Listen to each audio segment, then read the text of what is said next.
ಮಾಡುವಂಥ ವಿಷಯ ಏನಪ್ಪ ಅಂತಂದ್ರೆ ನಿಜವಾಗಿ ಇಲ್ಲಿ ಭಾಳಷ್ಟು ವಿಷಯ ಚರ್ಚೆ ಆಗಬೇಕಾಗಿದೆ.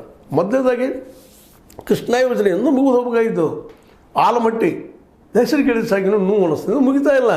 ಎಂದು ಶುರುವಾಗಿ 1962ರಾಗ ನಮ್ಮ ಶಾಸ್ತ್ರಿ ಅವ್ರನ್ನ ಶುರು ಆಗ್ತದೆ, ಇವತ್ತಿಗೂ ಮುಗಿತಾ ಇಲ್ಲ, ಇನ್ನೂ ನೀರಿಗೆ ಮುಡ್ತಾ ಇಲ್ಲ. ಅತ್ಯಂತ ನೋವಿನಿಂದ ಹೇಳಬೇಕಾಗಿದೆ, ಇನ್ನು ಮುಗಿತಾನೆ ಇಲ್ಲ ಮುಗಿದು ಯಾರು ಬಂದು ಅದೇ ಮಾತಾಡಿದ್ರೆ ನಾನು ಪ್ರತಿ ವರ್ಷ 10,000 ಕೋಟಿ ಹಾಕ್ತೀನಿ, 20,000 ಕೋಟಿ ಹಾಕ್ತೀನಿ. ಹಾಕಿದ್ರಪ್ಪ ದುಡ್ಡು ಇಲ್ಲ ಅಂತಲ್ಲ, ಅದು ಸರಿಯಾಗಿ ಖರ್ಚು ಆಗ್ತಾ ಇದ್ದಾನೆ, ಅದ್ರ ಎಷ್ಟು ಪರ್ಸೆಂಟ್ ಹೋಯಿತು, ಯಾವ ಪರ್ಸೆಂಟ್ ಚಂದ್ರು, ಏನು ಮಾಡಿದ್ರು, ಅಲ್ಲಿ ಭ್ರಷ್ಟಾಚಾರ ಸಿಕ್ಕಂಗೆ ಭ್ರಷ್ಟಾಚಾರ. ಅದನ್ನು ತಡೆಯುವಂಥ ಕೆಲಸವನ್ನು ಇಲ್ಲಿವರೆಗೆ ಬಂದಂಥವ್ರು ಯಾರೂ ಮಾಡಿಲ್ಲ. ತಮ್ಮ ಬೇಕಾದ್ರು ಸ್ಯಾಂಕ್ಷನ್ ಮಾಡ್ಕೊಳ್ಳೋದು, ಪರ್ಸೆಂಟೇಜ್ ಹೊಡ್ಕೊಳ್ಳೋದು, ಹೋಗಿಬಿಡುವಂಥದ್ದು. ಅಲ್ಲಿ ಕಾಂಟ್ರಾಕ್ಟ್ ಬರ್ತಾರೆ, ಕಾಂಟ್ರಾಕ್ಟ್ ಇವ್ರಿಗೆ ಸಂಬಂಧ ಇಲ್ಲೀಗಲಾಗೆ ಅನೈತಿಕವಾಗಿ, ಇಲ್ಲಿಗಲ್ ಅನ್ನೋಕ್ಕಿಂತ ಅನೈತಿಕವಾಗಿ, ಲೀಗಲ್ ಇರ್ತದೆ ಎಲ್ಲ, ಬಟ್ ಅನೈತಿಕವಾಗಿ ಮಾಡ್ಕೊಳ್ಳೋದು ನಡೆ. ಕೃಷ್ಣ ಯೋಜನೆ ಇದೆ, ಅದರ ಮೇಲೆ ಸಾಕಷ್ಟಾಗಿ ಹೋಗ್ಬಿಡ್ತು.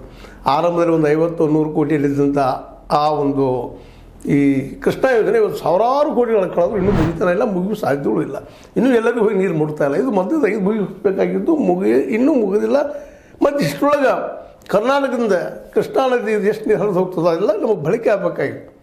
ಅವು ಇಲ್ಲಿವರೆ ಡ್ಯಾಮ್ಗಳಾಗಲಿಲ್ಲ, ಮತ್ತೊಂದಲ್ಲಿ ಎಲ್ಲ ನದಿ ತುಂಗಭದ್ರಾ ನದಿ ಅದೇ ಪರಿಸ್ಥಿತಿ. ಇನ್ನೊಂದರ ಅದು ಆದರೆ ಇದೇ ಇದರಲ್ಲೇ ಸಮಯದಲ್ಲಿ ನಾವು ವಿಚಾರ ಮಾಡಿದಾಗ ನೆರೆಯ ನಮ್ಮ ಆಂಧ್ರ, ಇವತ್ತು ತೆಲಂಗಾಣ ಆಗಿದೆ, ಅವ್ರು ತಮಗೆ ಏನು ಬೇಕಾಗಿದೆ ಅದಕ್ಕೆ ಹೆಚ್ಚಿಗೆ ಡ್ಯಾಮ್ಗಳು ಕಟ್ಕೊಂಡ್ರು. ಅದೇ ಕಾಲಕ್ಕೆ ತಮಿಳುನಾಡಿನ ಸಹ ಕಾವೇರಿ ವಿಷಯದಲ್ಲೂ ಸಹ ಅದು ಆಗಿದ್ದು.